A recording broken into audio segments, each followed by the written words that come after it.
오늘은 나라를 위기 가운데서 구한 히스기야의 기도에 대해서 말씀을 드리려고 합니다. 요즘 우리나라가 좀 남북과의 긴장 관계 속에서 어수선한데요. 또 어떻게 분위기에 맞는 말씀 같기도 합니다.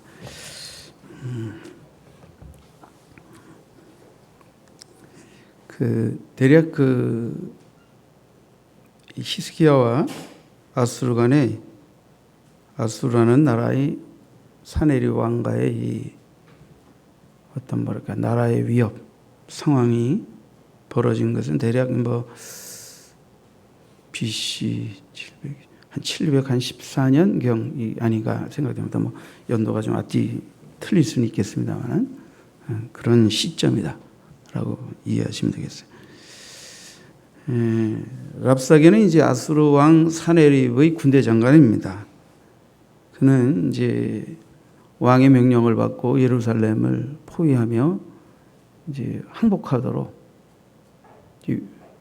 하나님을 비방하고 하나님의 백성들을 비방하면서 위협을 했어요. 근데 히스기야는 이런 위협 앞에 반응을 보이지 않고 베옷을 입고 하나님 앞에 나아가 기도하고 부르짖으면서 또 이사야에게 대신들을 보내서 기도해 달라고 요청을 하게 되고, 그런 가운데 이제 이사야를 통한 하나님의 응답을 또 받게 되고 그러죠. 그러게 되니까 이제 그런 상황에서 이제 이 랍사게가 히스기야가 항복을 안 하니까 다시 지침을 받기 위해서 이제 다른 장군에게 지휘권을 잠깐 맡기고 왕에게 나아가게 되죠. 근데 아수르 왕은 그때 이제 유다를 배반했던 도시인 림나를 포위하여 전쟁에 임하고 있었는데요. 근데 이제 아랍의 인접에 있는 구스 왕, 이제 구스는 지금으로 말하면 애굽을 뜻하는데 구스 왕이 대군을 이끌고 그를 공격할 것이다 하는 소문을 듣게 되고 놀라게 돼요. 그리고 이제 이 풍문의 소문은 히스기야가 이제 애굽 왕과 연합 전선을 펼쳐서 자기를 치는 이제 아수르를 위협하게 한 것이 아니냐 하는 이제 오해를 갖게 돼요. 그러다 보니까 이제 사네립이 더 열받게 되죠. 그러니까 애굽이 치러 오기 전에 예루살렘 정벌을 아예 끝내버려야 되겠다 하는 생각으로 마음을 돌리게 되면서 이제 어떻게 돼요? 랍사게가 더 강력한 위협을 가지고 이제 히스기야에게 항복하라고 최후 통첩을 보내게 돼요. 최후 통첩을. 그런 상황에서 히스기야가 이제 하나님의 전에 나아가 하나님 앞에 이 나라의 위기, 무력의 힘으로는 아수르를 당할 수 없는 이 풍전등화 같은 나라의 위험한 상황 속에서 하나님 앞에 기도하고 응답받아 아수르 군대를 하나님이 천사를 보내어 물리쳐 주시고, 또 하나님을 비방하고 이스라엘을 위협했던 사네립은 고국으로 돌아가 그의 아들들에게 살해당하고, 그죠? 이런 역사적 사건에 대한 내용, 그런 가운데 히스기야가 하나님 앞에 드렸던 기도를 우리가 한번 살펴보려고 합니다. 자, 이 히스기야는 우리가 18장 이제 3절 이하에 나오는데 히스기야가 19장 15절에 보시죠. 19장 15절. 히스기야가 하나님 앞에 가지고 나아가 이제 뭐라고 기도하냐 하는 부분을 좀 보시겠습니다. 자, 14, 15절. 히스기야가 사자의 손에서 편지를 받아보고, 무슨 편지? 이제 사네립으로부터 비방과 협박석 편지를 받고 여호와의 성전에 올라가서 히스기야가 그 편지를 여호와 앞에 펴놓고, 15절에 그 앞에서 히스기야가 기도하여 이르되, 그룹들 위에 계신 이스라엘의 하나님 여호와여, 주는 천하 만국의 홀로 하나님이시라. 주께서 천지를 만드셨나이다. 이제 하나님 앞에 나아 기도하는데, 이 히스기야가 하나님을 향하여 기도할 때 하나님을 향한 그의 믿음과 고백과 찬양이 먼저 언급되고 있습니다. 하나님을 향하여 히스기야가 어떤 믿음을 가졌느냐, 어떤 믿음의 고백을 드리느냐, 어떻게 하나님을 찬양하느냐 하는 것이 나와 있어요. 거기 보면 뭐예요? 그룹들 위에 계신 이스라엘의 하나님 여호와예요. 하나님은 어떤 하나님이에요? 사네립은 아수르의 왕으로서 힘이 세가지고 여러 나라 여러 왕들을 밟은 왕이지만 하나님은 뭐예요? 그룹들 위에 계신 하나님. 그런 이 세상에 아수르의 왕 사네립 정도하고는 게임이 안 되는 만왕의 왕의 왕이시다. 그 다음에 뭐라 그래요? 여호와여 주는 홀로 천하의 만국의 홀로 하나님이시라. 이 사네립은 여러 나라를 내가 쳐부술 때 그들의 신들이 내가 그 나라를 칠 때 보호하지 못했다. 그래서 그 나라들과 그 신들을 다 내가 쳐 없앴다. 이렇게 까부는 거거든요. 까부는 거거든요.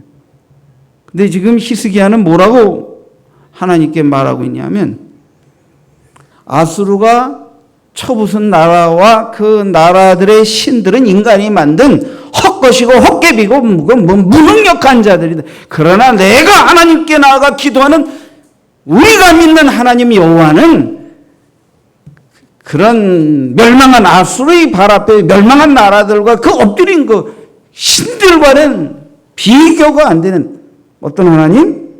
천하만국의 홀로 하나님이십니다. 그러면서 주께서 천지를 만드셨나이다. 주님은 만물도 지으셨고 이 세상의 모든 나라들을 존재케 하시고 그러니까 없앨 수도 있으시고 선한 자나 악한 자나 이기게도 하시고 패하게도 하시는 모든 권세가 홀로 하나님이신 여호와의 손에 있다 하는 것을 고백하며 그 하나님께 나아가 기도하고는 어떻게 히스기야가 이런 믿음에 이르를 수 있었을까? 히스기야의 초기 믿음, 히스기야가 왕이 되어서 초기에 그가 행한 믿음을 보면 정말 히스기야는 남한과 유다의 성군, 아주 유명한 성군 중에 한 사람이라는 걸 우리가 알 수가 있는데요. 자, 열왕기하 18장을 좀 더듬어 보죠. 우리는 지금 18장, 19장, 20장을 다 나눠야 돼요.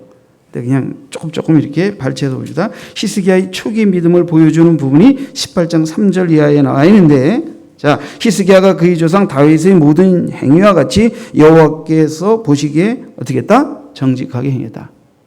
그러니까 여호와께서 보시기에 정직하게 행했다. 4절에 그가 여러 산당들을 제거하며 주상을 깨뜨리며 아세라 목상을 찍으며 모세가 만들었던 녹뱀을 이스라엘 자손이 이때까지 향하여 분향함으로 그것들을 부수고 느 야단이라 일컬었더라. 히스기야가 이스라엘 하나님 여호와를 의지하였는데 그가 전후 유다 여러 왕 중에 그러한 자가 없었다. 그러니까 그는 정직하게 행하고 우상을 없앴고 그 다음에 여호와 하나님을 의지하는데 유다의 전후 왕 중에 히스기야처럼 이렇게 하나님을 철저하게 의지하는 왕이 없었다. 이런 표현을. 6절에는 보면 그가 여호와께 연합하여 그에게서 떠나지 아니하고 여호와께서 모세에게 명령하신 계명을 지켰다. 그러니까 여호와를 하나가 돼요. 한 마음이 돼요. 여호와를 온전히 의뢰하고 의지했다. 동행했다. 7절에 여호와께서 그와 함께 하심에 그가 어디로 가든지 형통하였더라. 형통하였다. 그래서 저가 아수르 왕을 배반하고 섬기지 아니하였고 아수르 왕을 배반하고 섬기지 않았다. 이게 뭔 말입니까? 나라가 약하면 강한 나라가 삼키려고 하면 조공 바칠 때니까 좀 우리를 건드리지 말아주세요. 이렇게 되죠. 그래요, 안 그래요? 지금 아수르가 다 치잖아요. 열방들을 쳤잖아요. 그것만 쳤습니까? 지금 북왕국 이스라엘까지 쳐 없앴다고. 이런 상황에서 유다가 아수르의 영향권에서 쉽지 않잖아요. 근데 히스기야는 어떻게 했다? 아수르 왕을 배반하고 섬기지 않았다. 조공을 바치고 이지도 안 했다. 이게.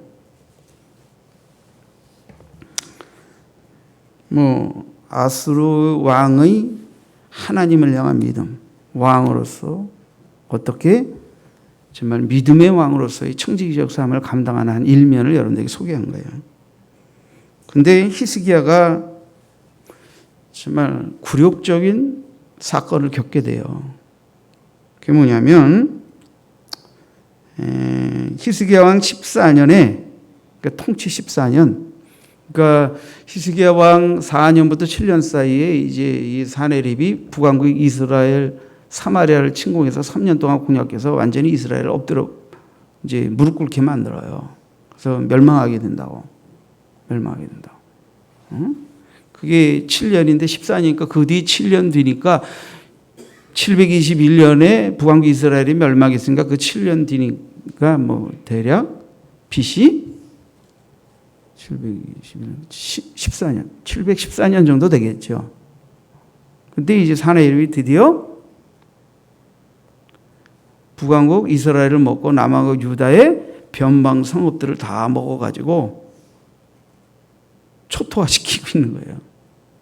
그러니까 어떤 면에서는 수도 예루살렘만 빼놓고 변방이 다 지금 아수르에 먹히는 상황이 되어버렸어요.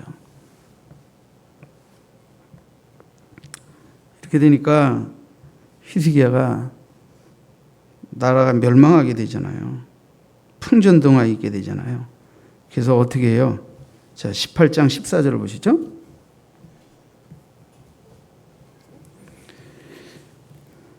유다 왕 히스기야가 라기스로 사람을 보내 아수르 왕에게 이르되 내가 범죄하였나이다. 나를 떠나 돌아가소서. 소위 말해서 항복을 선언한 거예요. 당신을 향하여 대적하며 뻗등겼던 내 죄를 용서하십시오. 돌아가소서. 그러면서 왕이 내게 지우는 것을 내가 담당하리이다. 뭐예요? 조공을 바치겠습니다. 이거지. 항복 예물을 드리겠습니다. 용서해 주세요. 그리고 뭘 바쳤어요? 아수르 왕이 곧 은 300달란트와 금 30달란트를 정하여 유다 왕 히스기야에게 내게 한지라. 이제 은 300달란트, 근 30달란트가 얼마인지는 여러분들이 이제 다 이렇게 쳐서 연구해 보세요. 예. 다 요새는 다 나오니까. 히스기야가 여호와의 성전과 왕궁 곳간에 있는 은을 다 내주었고, 그러니까 여호와의 성전과 왕궁 곳간에 그러니까 하나님께 드려진 예물과 왕궁 곳간의 은을 다 내줬다 이거예요. 그러고도 이 아수르 왕이 요구한 조공을 채울 수가 없어서 어떻게 됐다? 16절에 그때 유다 왕 히스기야가 여호와의 성전 문의 금과 자기 모든 기둥에 그러니까 궁정의 기둥에 입힌 금을 다 벗겨 모두 아수르 왕에게 줬다. 지금 얼마나 굴욕적이냐면 성전과 왕궁의 모든 기둥에 금으로 입히는 것까지 긁어가지고 아수르 왕에게 요구하는 금 달란트를 채워서 바쳤다. 이런 굴욕을 당했다.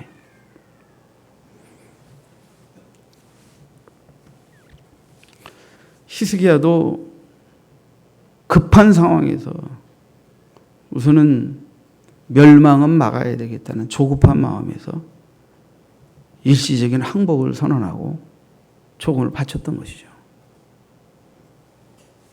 근데 이런 상황에서 무슨 일이 벌어집니까? 이런 상황에서 히스기야를 하나님 병으로 치십니다. 이게 20장으로 넘어가는데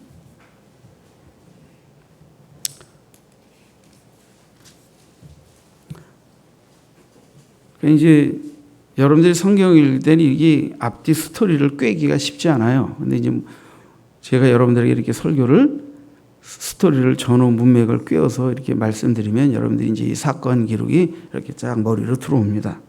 2절, 1절에 그때에 그랬단 말이에요. 이 그때가 어느 때냐? 그때가.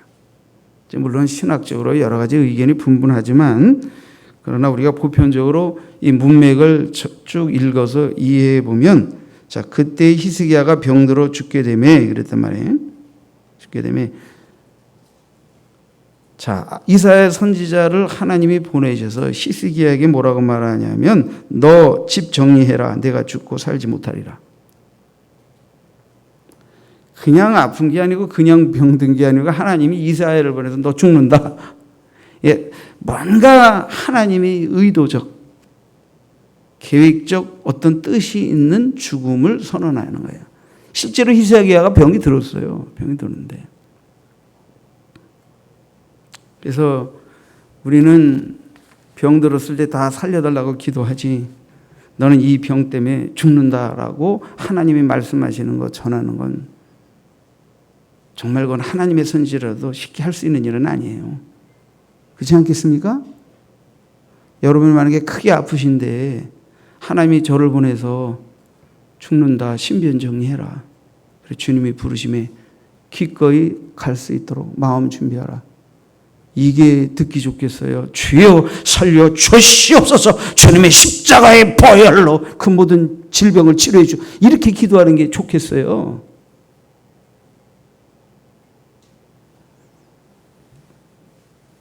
하나님의 종은 무조건 살고 무조건 죽고 이게 아니에요. 하나님의 뜻대로 기도해요. 이제 이사야는 가서 하나님 말씀하시니까 죽는다, 신변정리하라. 얼마나 기가 막혀요. 지금 히스기야가 가뜩이나 지금 사내립에게 굴욕을 당했는데 거기다 병까지 얻었는데 이걸로 인해서 내가 죽는다니.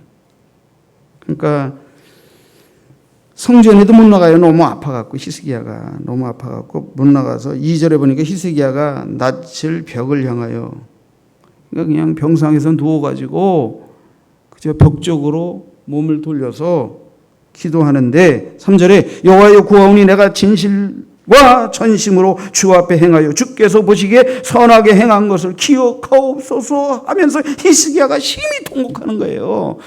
여호와여 그래도 내가 하나님이 저를 왕으로 세워주셔서 여호와 이름의 명예와 영광을 위하여 우상을 타파하고 그리고 정말 어떻게 하다 보니까 이게 아수르 왕 앞에 굴욕을 당했지만 그러나 제가 정말 여호와 이름으로 이 아수르 왕을 대적해서 하나님의 명예를 세우려고 했던 이 내 중심을 통촉하옵소서 펑펑 우는 거예요.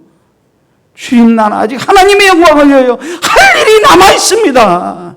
하나님 앞에 내가 부름받아 가는 것은 내 문제가 아닌데 아직 할 일이 남아 있는데 이런 정말 이 민족의 이 위기의 상황에서 저를 데려가시면 어떡합니까? 하나님 통촉해 주시옵소서.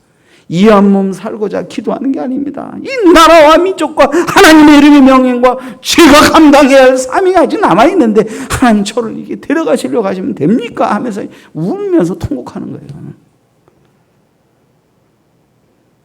여러분도 혹 이제 하나님이 죽음으로 부르시거든 그냥 살려달라고 기도하면 안 돼요. 하나님, 아직 하나님의 영광을 위해서 할 일이 남아 있습니다.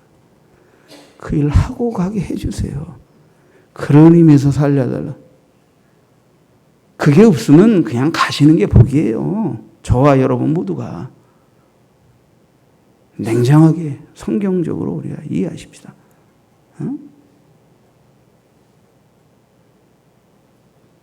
왜 오래 살아야 되는데? 왜 계속 살아야 되는데? 그걸 하나님 앞에 그 이유에 대해서 얘기해. 그냥 구차하게 계속 사는 삶이 아닌 그래서 호흡하게 하시고 남은 생애를 통해 하나님이 영광 받으시겠다고 하는 것에 대해서 그 일이 크든 작든 내 삶의 자리에서 하나님이 내게 맡겨준 사명을 잘 감당하다가 그래도 아름답게 마무리하고 나를 통해 영광 받으시고 나를 통해 행하실 일에 대해서는 아름답게 마무리하고 주님 부름 받겠습니다. 이런 기도할 수 있는 여러분들이 되시기를 바랍니다.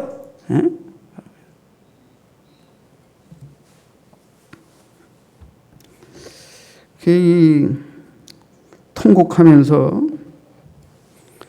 기도하니까 이사야가 그렇게 죽음을 전하고 자기 처소로 돌아가다가 자기 처소에 돌아가기도 전에 여호와의 말씀이 임한 거예요. 다시 여호와의 말씀이 그에게 임하여 이르시되 5절에 보니까 너 돌아가라. 너 이사야에게 이사야야 다시 히스기야로 돌아가라. 그러면서 5절에 내 백성이 주권자 히스기야에게 이르시기를 왕의 조상 다윗의 하나님 여호와의 말씀이 내가 내 기도를 들었고 내 눈물을 보았노라. 우리도 우리 기도를 하나님이 들으시고 우리의 눈물을 보신다는 것을 기억하셔야 합니다. 우리가 하나님의 마음을 움직이고 응답하실 수밖에 없는 우리의 기도, 우리의 정직한 중심의 기도, 그 눈물의 기도를 하나님께 올려야 할 줄 믿습니다. 하나만한 기도가 아니에요. 하나님이 내 눈물을, 내 마음의 정직한 중심의 소원의 기도, 그 기도, 하나님이 들으실 수 있는 그 기도를 드려야 하는 것입니다. 내가 너를 낫게 하리니 내가 3일 만에 여호와의 성전에 올라갈 것이라.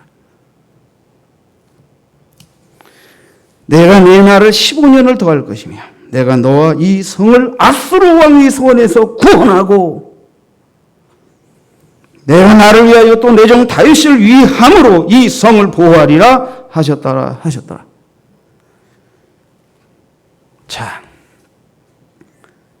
이 히스기야가 죽을 뻔했어요. 근데 하나님 앞에 눈물의 강고를 흘려서 다시 살아나요. 근데 이때 이사야에게 하나님이 어떤 계시를 전하게 하십니까? 15년 생명 연장해 줄 뿐 아니라 어떻게 해요? 아수르 왕의 손에서 이 성읍을 구원할 것이다 하는 계시를 받게 됩니다. 약속을 받는 거죠, 하나님 앞에서. 자, 이제 보세요. 왜 히스기야가 지금 하나님 앞에, 하나님만이 홀로 하나님이십니다. 응? 아수르 왕이 제 아무리 열방의 신들을 묶으렸다 하더라도 그런 헛개비 힘없는 나라 그 신들하고 여호와는 비교가 안 됩니다. 하나님은 만물을 지으신 분이고 왕의 왕이십니다. 하나님은 홀로 하나십니다. 히스기야가 그 믿음을 가지고 하나님 앞에 나아가 기도하는 줄 믿습니다. 이런 믿음이 왜 생겼어요? 그런 믿음을 가지고 살아왔지만 사내를 위협 앞에서 예루살렘을 빼놓고 유다가 다 초토화되게 되니까 다급한 마음에서 잠시 무릎을 꿇고 조공을 바쳤잖아요. 근데 하나님 그것을 인해서 이사야를 사실은 치신 겁니다. 정신 차리라고. 히스기야야, 끝까지 나를 바라봐야지. 끝까지 나를 믿어야지. 지금 예루살렘이 넘어가기 직전이니까 더 이상은 안 되겠으니까 무릎 꿇느냐, 아수르 왕 앞에. 그게 아니지. 그래서 하나님이 잠시 히스기야에게 영적으로 깨우치고, 그래도 하나님이 사랑하시는 왕이니까 이 죽을 병을 통해서 한번 히스기야를 경각심을 갖게 해서 하나님을 향해 온전한 믿음으로 의리하고 나아가도록 하는 그런 믿음의 힘을 북돋우기 위해서 하나님께서 한번 이게 채찍질을 하신 거예요. 그러니까 히스기야가 이제는 그래, 하나님을 만났잖아요. 이미 하나님을 알고 믿었지만 자기의 생사를 가늠하는 치욕 속에서 하나님을 다시 한번 만났잖아요. 그리고 그 약속의 음성을 들었잖아요. 그러니까 그 약속을 믿고 하나님을 향해 나와 기도하게 되는 거예요. 그러니까 여러분, 기도가 그냥 되는 게 아닙니다. 하나님이 내게 말씀하시고 나를 만나주시고 나에게 교훈하시고 때로는 나를 견책하신 이런 수많은 체험들 속에서 하나님을 알아가고 하나님의 약속을 믿는 그 믿음에 근거하여 하나님께 나와 중심의 눈물의 강구를 들을 때 응답받는 것입니다.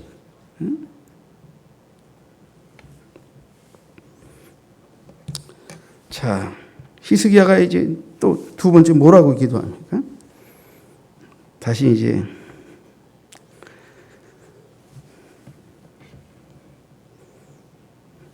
열왕기하 19장으로 다시 돌아가서, 자, 하나님을 비방하는 자들의 손에서 하나님의 백성을 구원하소서. 하나님을 비방하는 자들의 손에서 하나님의 백성을 구원하소서 하는 거예요. 하나님, 우리는 하나님의 백성입니다.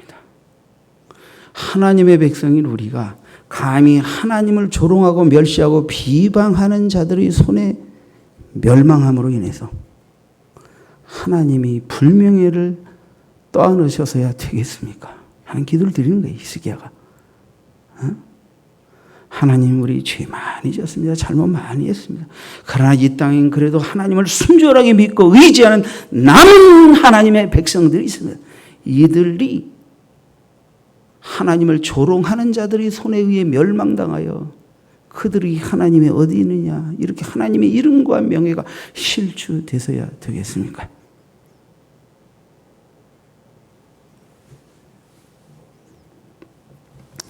여러분, 사내림은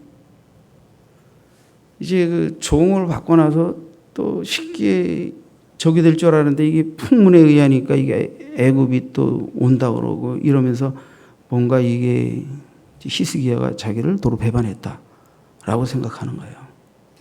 실제는 히스기야가 애굽과 무슨 내통해서 쳐달라, 우리를 구원해달라고 한 적이 없어요.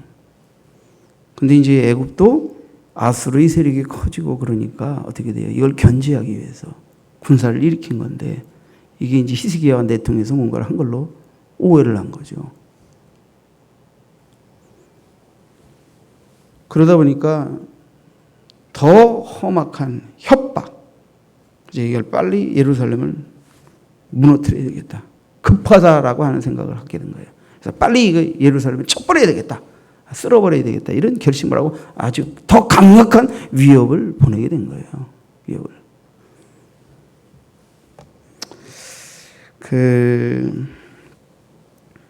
하나님께서는 처음 이제 랍사게를 통해서 비방하고 하나님을 조롱하는 그런 이제 말을 들었죠. 사실 히스기야가. 그때 벌써 베옷을 입고 하나님의 전에가 기도하고 또 그 사실을 목도한 신하들을 이사야에게 보내서 우리를 위해 기도해 주소서라고 또 이야기하게 돼요.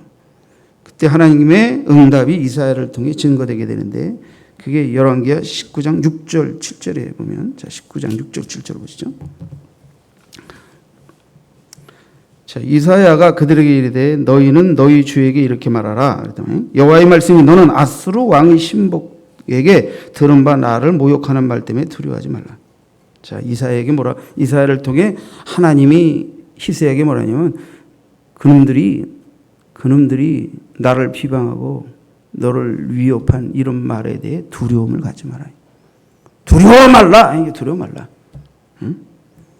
7절에 내가 한 영을 그 속에 두어 그로 소문을 듣고 그의 본국으로 돌아가게 하고 또 그의 본국에서 그에게 칼에 죽게 하리라.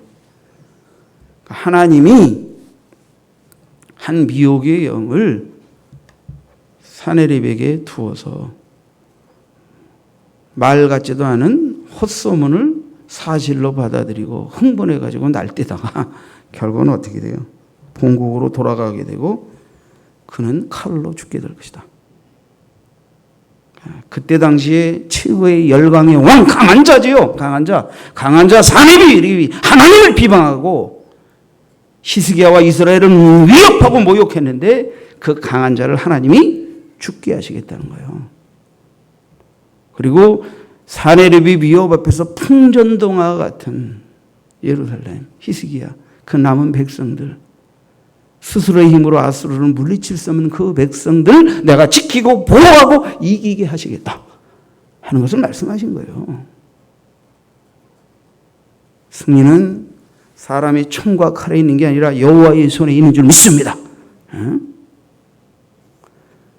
총칼이 강하고 약함에 의해서 승패가 결정짓는 게 아니고 하나님이 누구 편에 있느냐에 따라 승패가 결정지어진다 하는 게 이게 구약의 모든 정쟁사가 말하고 있는 메시지예요.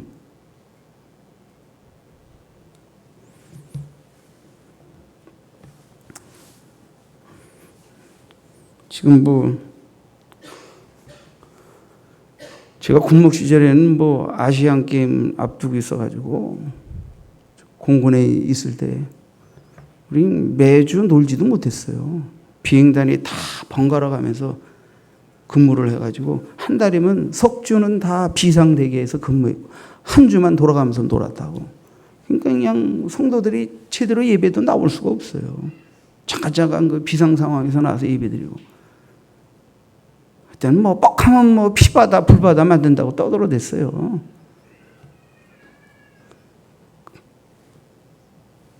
지금 뭐 좀 비상 한 번 걸려가지고 우리도 군인들이 있어서 못 나오셨는데 그때는 한 달에만 3번씩 비상 대기했다니까. 뭐, 지금 뭐 정말 오래간만에 군인은 좀 비상으로 한 번씩 이렇게 불려나가야 군인다움을 느끼는 거예요. 예? 우리 친구는 도끼 만행 사건 날 때 그쪽에 민정경찰로 근무했는데 다 유서 썼대. 진짜 전쟁 나는 자 유서 쓸 때 다 울었대. 그때 상황은 더 긴박했대요. 지금 이건 아무것도 아니야. 예. 우리 또 청년들은 하나님 우리는 아직 시집도 장가도 안 가봤는데 전쟁 나서 우리 미래가 암울해지면 어떻게 걱정이 날지도 모르는데 걱정하지 마라.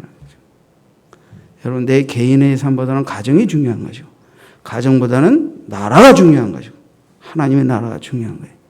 그러니까 우리가 아무리 평화롭게 삶을 살다 하더라도 평화는 거저 지켜지는 게 아니죠. 우리가 하나님을 저버리는 자를 배교자라고 그래요. 나라를 저버리는 자를 매국노라고 그래요.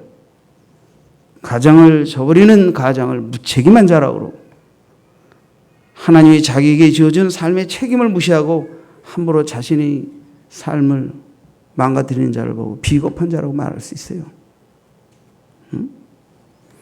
환난과 위기 때 우리는 하나님의 나라를 위해 희생할 줄 아는 자가 되어야 돼. 이게 순교자고 산순교자로서 고난을 마다하지 않고 십자가를 지는 거예요. 마찬가지로 하나님 우리에겐 또 국가와 조국을 주셨는데 나라가 위기에 있을 때 희생할 줄 아는 자, 그렇게 해서 죽은 자를 보고 유공자라고 그러고 희생하면서 사는 자가 그게 나라에 충성스러운 사람들 아닙니까? 지금은 전쟁 나도 피난 못 가요. 옛날에나 포탄이 뭐 미개 했을 때는 피난 가면 어디 산속에 가서 지금은 피난 그냥 전쟁 나면 있는 그 자리에서 살든지 전쟁하는 겁니다. 에? 지금 피난 못 가요 지금. 근데 진짜 무서운 힘은 뭔지 아세요? 전쟁을 두려워해서 피난하고 사재기하고 미국으로 튀고 어디 이게 아니고 평상시 모습 그대로 그리고 전쟁이 일어날 땐 일사각오로 나라를 지키겠다는 흔들리지 않은 결집된 힘을 보여주면 그게 가장 무서운 거예요. 그게 그 사기, 그 하나된 마음이. 그죠?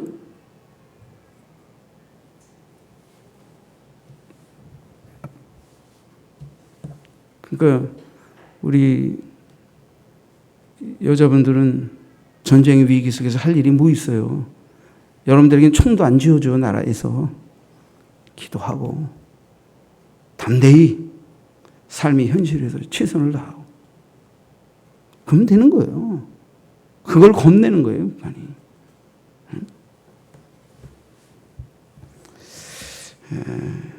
여러분 하나님을 비방하는 자를 그냥 내버려 두시겠습니다. 하나님의 아끼고 사랑하는 백성이 하나님을 조롱하는 자에 의해 무릎 꿇려지는 것을 반감만 하시겠습니까? 히스기야는 이걸 알게 된 거예요. 자기가 일시적으로 사내립 앞에 무릎 꿇었던 그 수치스러움 속에서 죽음의 채찍 속에서 하나님 앞에서 그걸 깨달은 거예요. 아, 끝까지 온전히 하나님을 의뢰해야 되는 거구나. 환경과 상황이 위협스럽다고 쉽게 무릎 꿇고 비겁해지는 것을 하나님은 원치 않으시는구나. 끝까지 가자. 믿음으로 가자. 하나님을 향한 믿음을 가지고 이걸 깨닫게 되었기 때문에 이제는 그 믿음 가지고 하나님 앞에 기도하고 있는 게 히스기야가. 그렇죠?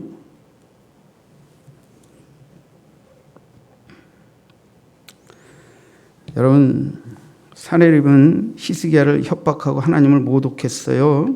열방의 왕들 내가 다 죽였다. 응?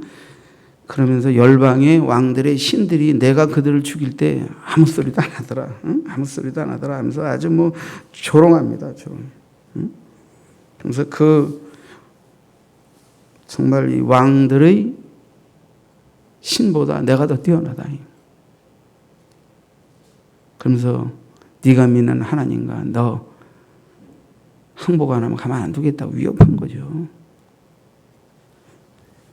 자, 다윗이 골리앗을 무너뜨린 그 믿음과 승리의 승기가 어디에서 나온지 아십니까?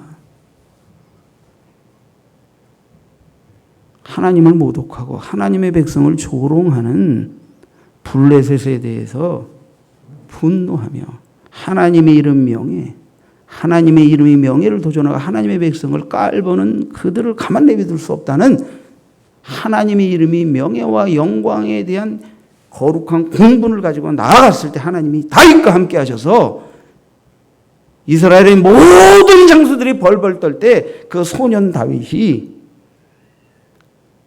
그 어마어마한 장대와 같은 골리앗을 물맷돌 하나로 그저 거꾸로 틀린 줄 믿습니다. 하나님은 칼과 창이 아니고 여호와 이름을 의지하여 나가는 단 손 하나로도 이스라엘의 사울과 모든 군대 장관들을 벌벌 떨게 하며 쪽도 못 쓰게 한 그 골리앗을 한 방에 물리치신 하나님이에요. 히스기야가 그걸 모를 리가 없지요. 히스기야도 하나님이 누구신지를 알게 됐으니까, 그 믿음이 있으니까 어떤 방법으로든 하나님을 비방하고 조롱하는 자를 하나님이 손보신다. 하나님이 택하시고 영광 받으시고자 하는 하나님 편에 선 남은 하나님의 백성을 생명과 그 나라를 하나님이 지키신다 하는 확고한 믿음 속에서 하나님 앞에 기도하고 있는 거예요. 그러면서 히스기야가 계속 뭐라고 기도합니까? 세 번째, 세상의 신들을 멸망시켰다고 떠버리는 자들을 멸하셔서 천하만국이 주 여호와가 홀로 하나님이신 줄 알게 하소서. 세상 나라 왕뿐 아니라 세상 신까지 다 멸망시켰다고 떠버리는 자들을, 그 자들을 멸망시켜서 천하만국의 주가 여호와 홀로 하나님이신 것을 알게 하소서.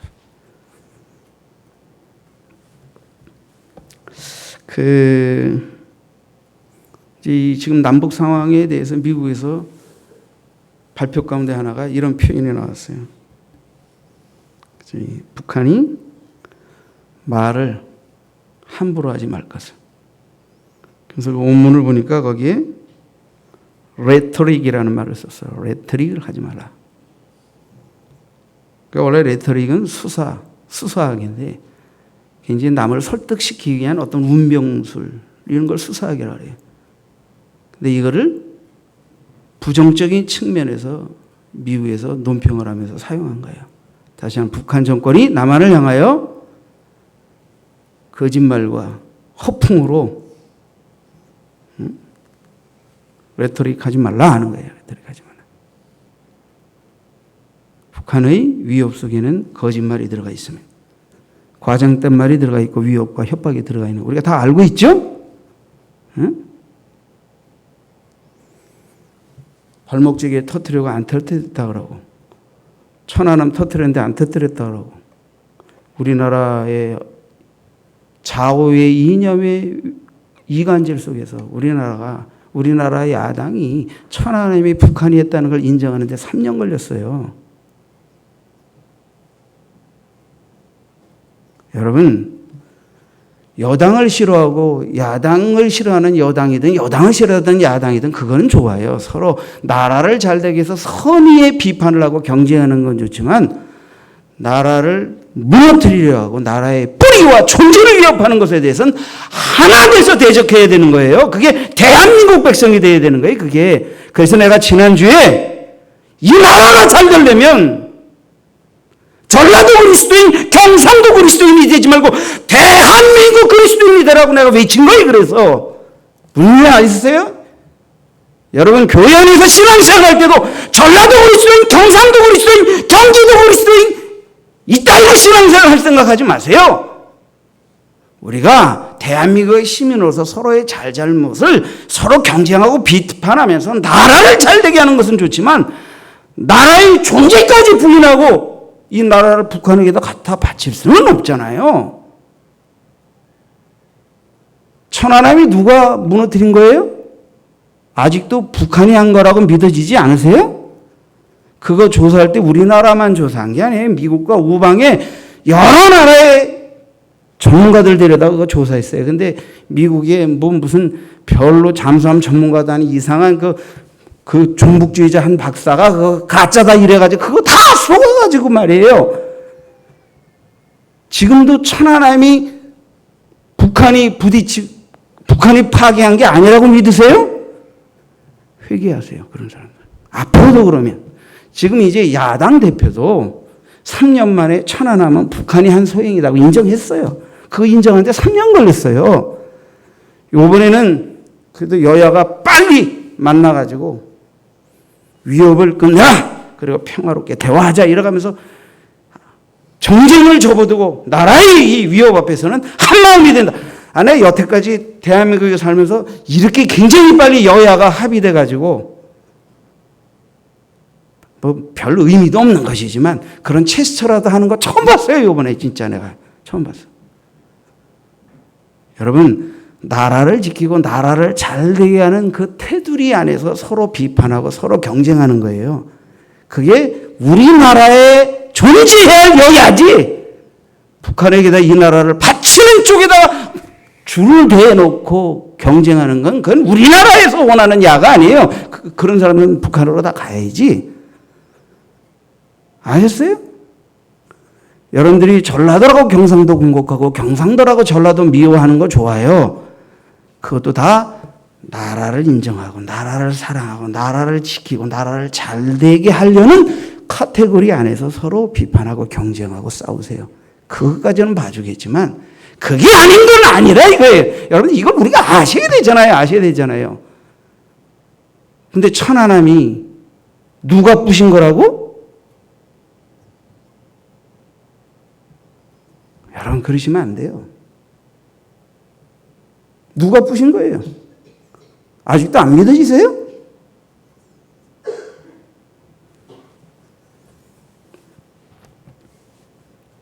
또 목사님은 또 군목 출신이라 좀 나라에 대해서 더 열심히 강하시다가 또 저 군목 출신은 아니래도 군목 출신이기 때문에만 이거 하는 거 아니. 물론 군목 출신이니까 또 나라를 사랑하는 마음이 있겠죠. 여러분 레토릭 북한의 레토릭이 뭐예요? 거짓말, 허풍. 그래서 우리가 보복한 걸 뭐예요? 그냥 허공에다 대고 한 군데다가 대포 쐈으니까 우리도 사람은 안 죽이고 초소 안 죽이고 그냥 위협사격만 따다다 했지요, 사실은. 그리고 보복 조치로 뭐 했어요? 발목질해로 우리 두 사람이 살상을 당했으니까, 다 크게 다쳤으니까 어떻게 돼요? 대북 방송. 우리는 이 대북 방송을 북한에서 우리나라 최고 지도자의 존엄을 위협하고 비방하는 것 같이 그렇게 무식하게 비방한다고 생각하는데 지금은 그런 식으로 안 해요. 사실을 얘기하는 거예요. 진실을 입각해서 사실. 그래서 거기에 공격적인 비방만 하는 게 아니라 그냥 국제 정세, 나라의 정세 이런 것들을 쫙 갖다가 하는 거예요. 걔네들도 하고 우리도 했는데 성능이 걔네들 이게 확성기가 떨어져. 그래서 우리가 가면 우리 거는 그냥 쫙 하는데 걔네들은 안 들리. 그리고 지금은 3대 세습까지 했으니까 이게 이런 사실이 힘든 거예요. 곤혹스러운 거예요. 그러니까 이걸 굉장히 자신들의 정권 유지에 가장 치명적인 어려움이라고 생각하는 거예요. 대북 방송을. 삐라 뿌리고 이런 거에 굉장히 민감하게. 그러니까 그거 뿌리면 갖다 포탄 쏘겠다고 하는 거예요, 지금. 그래서 하지 말자, 안 하자 그랬잖아요. 안 하자 그랬으면 죽이지 말아야지. 지금 발목질해도 북한이 안 한 거예요? 그런 사람들은 없기를 바랍니다. 우리 교회에서는.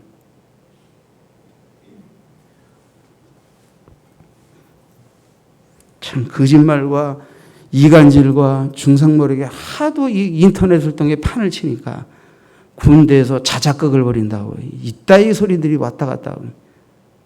지금 시대가 어느 시대인데 그렇게 해서 나라를 유지하고 군대를 유지하고 정권을 유지할 수 있겠습니까? 물론 잘못한 것도 많이 있어요. 그러나 지금은 많이 민주화가 되고 많이 개방이 됐잖아요. 이제는 옛날과 다르잖아요. 응? 그런 거 시정하자고 야당도 있는 거 아니에요. 그러나 나라의 뿌리와 존재까지 부인하는 야가 돼서는 안 돼요. 왜? 야도 정권을 받았고 또 야도 정권을 잡을지 알 수 없잖아요. 그러면 국민은 나라를 지키고 발전시킬 여든 야든 정권을 맡기겠지, 북한한테 정부를 이상하게 넘겨주고 굴복시키는 정권에게다가 나라를 맡길 수 있는 국민은 아무도 없어요.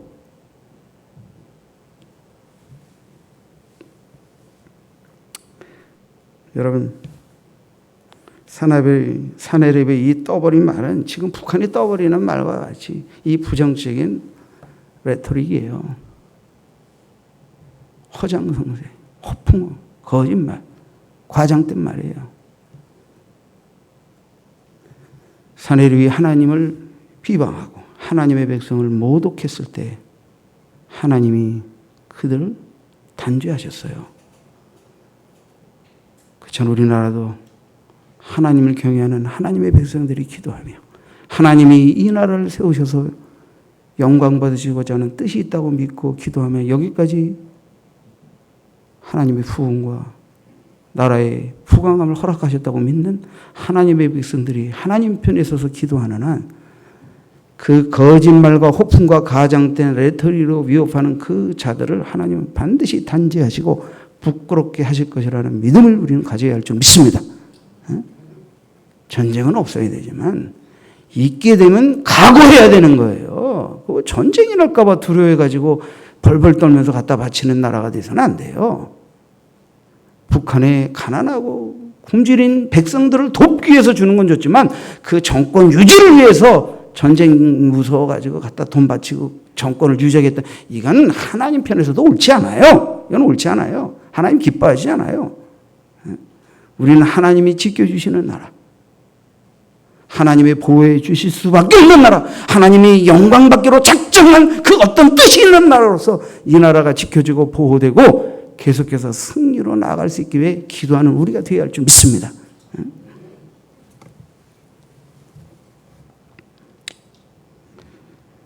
말씀을 맺겠습니다.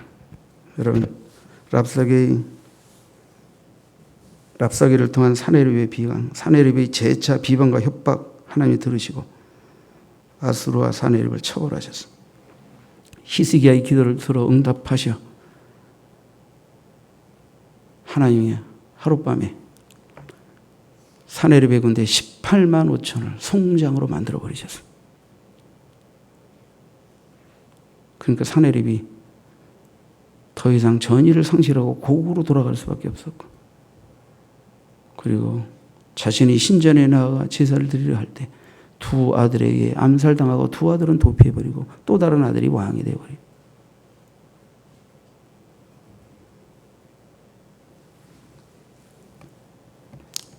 많은 그 비하인드 스토리, 교회의 역사를 연구하는 분들이 일설에 이것은 뭐 정확하게 성경적으로 받아들여야 할지 안 할지는 모르지만 이 사내립이 자신의 아들들을 그 신전의 제물로 바치려고 한 것이 아니냐. 그러니까 이 아들들이 반기를 들어 그 아버지를 죽이고 도피했다. 이런 설도 있어요. 이런 설도. 아마 그런 건 성경에 자세히 기록이 안 돼 있으니까 우리가 뭐 받아들이든 안 받아들이든 그걸 떠나서 어쨌든 사내립은 18만 5천을 하나님의 사제에서 송장이 되게 하시고 고국 돌아가 신전에 들어간 그를 아들들이 암살하게 하여 도피케 하시고 그렇게 해서 끝났어요. 하나님을 조롱하고 하나님의 백성을 조롱하고 그랬던 자를 하나님이 이렇게 수치로 돌아가게 하셨습니다.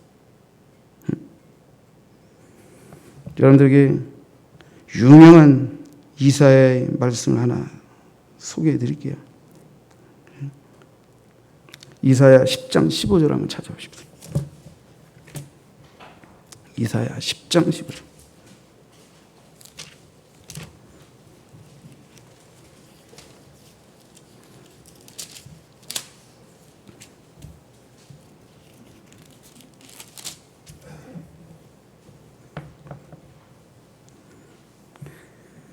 앞부분에는 사내립이 찌꺼린 말, 떠든 말이 나와요. 13절에 보면 그의 말에 나는 내 손과 내 힘과 내 지혜로 뭐 이렇게 했다. 걷어치우고 죽이고 뭐 열과의 재물을 얻고 말이야 이렇게 했다 하면서 떠버리고 이 사내립의 레토릭 거기 기록되어 있어. 이제 15절에 보세요. 15절. 이사야를 통하여 하나님 뭐라고 말씀하십니까? 도끼가 어찌 찍는 자에게 스스로 자랑하겠으며 톱이 어찌 켜는 자에게 스스로 큰 채 하겠느냐? 간단합니다. 말하면 사내립 이놈아, 네가 우상을 섬기며 하나님의 올바로 서지 못한 자들, 너희 몽둥이로 하나님이 좀 징계하려고 너를 쓰시고 사용했지만 네가 네 승리와 네 부귀 영화가 네가 잘나서 얻은 건 줄 알고 까불고 허풍 떠는데, 그리고는 그것도 못하여 하나님을 대적과 하나님의 백성들을 없이 여기고 조롱하는데, 도끼가 어찌 도끼를 뭐라 그랬어요? 도끼가 어찌 찍는 자에게 스스로 자랑하겠느냐. 네가 도끼라면 그 도끼를 찍는 여호와 하나님 앞에서 네가 도끼로 뭔 일을 했다고 웃기지 말라. 그래서 도끼로 열방을 찍고 열방의 신들을 찍었다고, 그래서 하나님도 하나님의 백성도 찍겠다고 까부는 사내립을, 하나님은 그 도끼로 사내립을 치고 사내립의 군대 18만 5천을 치고 끝내신 줄 믿습니다. 마음 같아서 이렇게 끝내달라고 기도하고 싶어.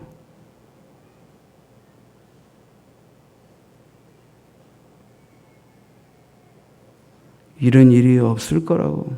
아니에요. 기다려보세요. 그 대신 우리가 정신 차려야 돼요. 우리가 정신 차리고 하나님 앞에 올바로 서야 이런 은혜가 있지. 그렇지 않으면 고통 속에서 은혜가 오게 되고, 정신 차리면 형통 속에서 은혜가 오게 되는 거예요.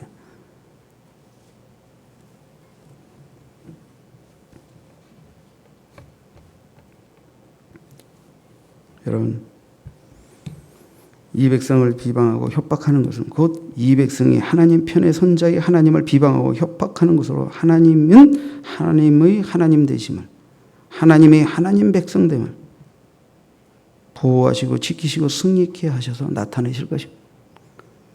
마치 사내립의 위협에서 히스기야와 그 백성을 구원하신 것처럼 저 김정은과 북한 정권의 레토릭에서 이 나라 이 민족을 지켜주시고 보호하여 주실 줄 믿습니다. 우리는 히스기야 같은 기도를 드리십시다. 하나님을 비방하는 자들, 하나님의 백성을 위협하는 자들로부터 하나님의 백성을 구원하사 열방을 오직 하나님만이, 열방에 오직 하나님만이 하나님이심을 나타내소서. 하나님 이 나라 이 민족 이 백성을 통하여 하나님의 하나님 되심을 나타내소서.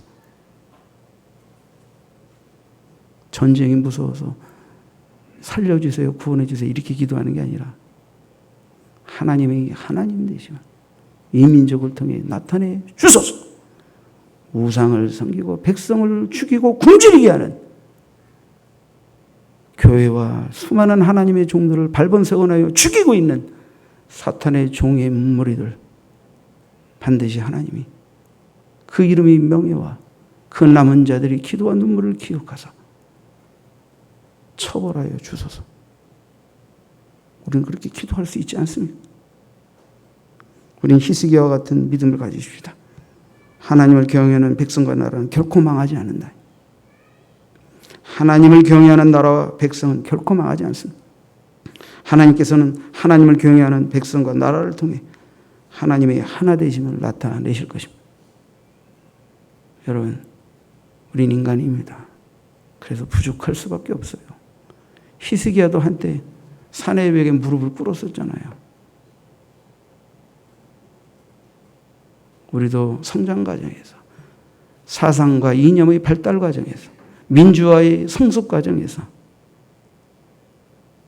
나라의 뿌리와 정체성과 발전의 범주 안에서 서로 경쟁하고 다투고 싸워야 되는데, 때로는 넘지 말아야 할 선을 넘어버리는 누를 범한 자들도 적지 않이 이 나라에 있어요.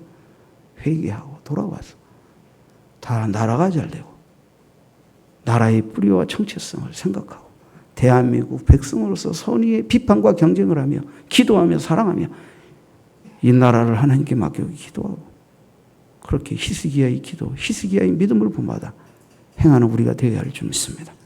기도하겠습니다.